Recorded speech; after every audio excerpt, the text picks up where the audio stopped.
Hello，大家好，欢迎来到我们的哲学拆解。今天呢，我们要做点什么？我们要潜入20世纪其中一个最近的脑袋——沙特的世界，同大家一起拆解他那本想象。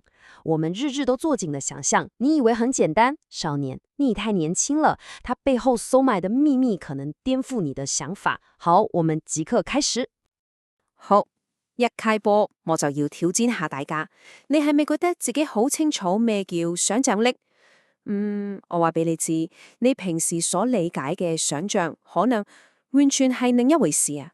上條話呢件事比我哋諗嘅複雜好多，亦都酸氣好多。嚟一齊做個小小實驗，我唔使喐，就咁坐喺度就得。而家即刻諗下你最好嗰個朋友，諗到未？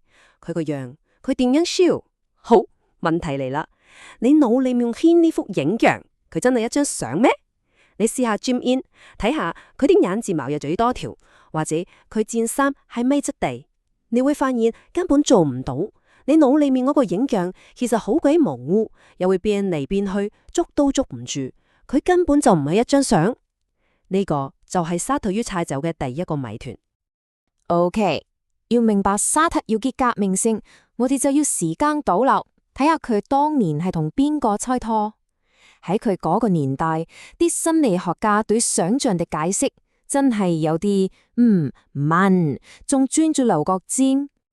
當時的主流理論好似孔蒂亞克的感覺主義，或者休謨他們的聯想主義，基本上都當我們腦裡面的心象只是現實世界的劣化複製品，就好像你用電話影完張相，再用 fax 機 fax 出去槓，又黃又蒙，甩曬色。在他們眼中，想象是被動的，沒有什麼力的，只是現實的一個淡淡的影。沙特就覺得，喂，完全不是個回事咯。呢張圖呢就將個分別 show 晒出嚟，左手邊做派思想，當我哋個腦係一個被動嘅舊式文件櫃，入面塞滿晒啲水色舊相，但右手邊沙太嘅諗法，哇，完全唔同層次。佢話我哋嘅意識，尤其是想像感嘅意識，根本唔係一個貨倉，佢係一個主動嘅導演，一個魔法師，佢唔係喺度回憶緊個世界，佢係喺度創造緊個世界。咁沙特憑咩咁全夠膽挑戰成個學術界啊？因為佢唔係色素空傳，佢喺德國知識大師胡西約嗰度借咗一套神擊裝備翻嚟用。第一件神裝叫做現象學 （Phenomenology）。喂，個名聽落好深，但其實意思好簡單啫，就係叫我哋先放低晒以前啲理論、啲標籤，好似一個偵探咁，純粹、直接、忠實咁去描述。當我喺度想像緊嘅時候，到底發生緊咩事？佢關心嘅唔係客觀事實，而係件事喺你體驗裏面係點樣呈現出嚟。第二件神狀中規擊擊，叫逆向性 （intentionality）。意思就係我哋嘅意識永遠都唔會係空嘅，佢永遠都有個目標。就好似你唔會無啦啦肚餓，你一定係肚餓到想食碗魚蛋粉，或者想食件絲多絲。你嘅意識永遠都好似支箭咁，係瞄準緊某樣嘢射出去嘅。胡塞亞那句名言呢，所有意識都是對某樣業的意識，就完美總結咗了這個概念。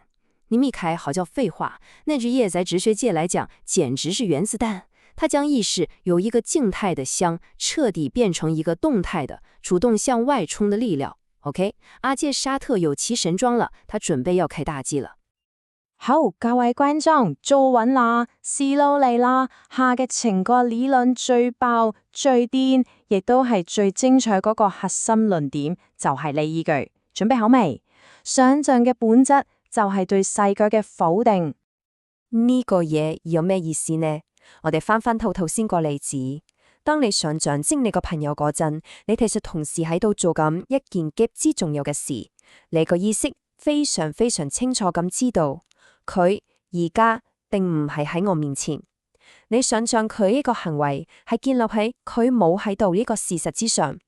換句話講，你嘅意識為咗要睇見嗰個冇存在嘅影像，佢一定要先將你眼前真實嘅世界，你部電腦、你張台、你間房將佢哋全部推開，暫時當佢哋冇到。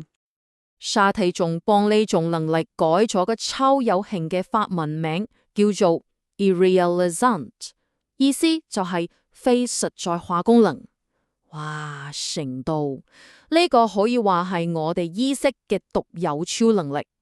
佢有能力將現實世界暫時 ban 咗，然後喺嗰個空位度創造一個唔係真嘅領域嚟出嚟。我哋每一次發白日夢，其實都係喺度行使住呢種超能力。講到呢段要爆個料，沙特呢個人真係好癲㗎。為咗研究幻覺呢種極端嘅非實在化狀態，佢咪正好坐喺度齋想。佢係玩命㗎，佢真係走去揾佢個精神科醫生朋友，叫人幫佢打咗支叫麥色卡靈嘅致幻劑。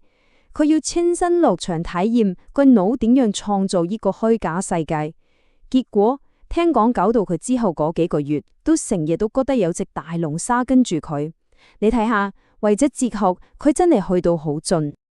OK， 講到呢段段，你可能會問：切，想象就係否定現實，咁有點啫，關我咩事？喂，少年，關係佢大啦。呢個睇得好簡單嘅發現，其實就係沙特之後成個宏大嘅存在主義哲學嘅地基啊！所有嘢都係由呢度開始噶。